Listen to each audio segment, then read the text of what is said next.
بربي يعطيني جواب سيونتيفيك مقنع يخليني نقتنع علاش طبيبة متاع أطفال جهة صغير عمره عامين ونص يعاني من كونستيباسيون مزمنة ملي تولد.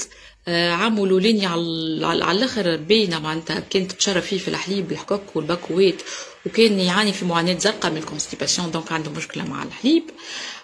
وكي كبر تو العامين ونص هو ياكل كان في السكر براتيكمون مش ما ياكلش في حاجه مغذيه يعني الامعاء نتاعو ملتهبه خاطر ياكل ياسر في كميه سكر.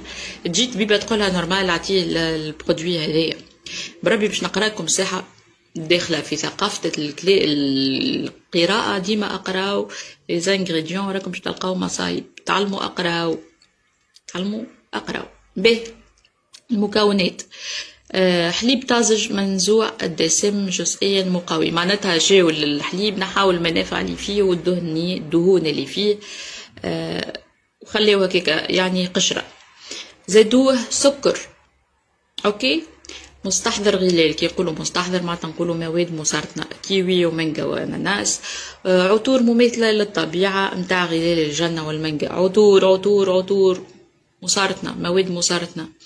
ملون طبيعي ملونات مسرطنه.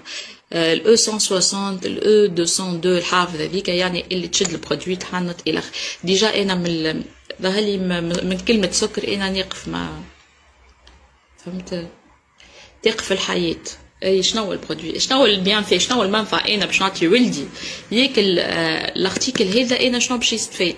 اسكو باش تعطيه حياه فيه فيتامينات فيه ديسلم فيه معادن اسكو فيه حياه هو حي البرودوي هذايا المحنط.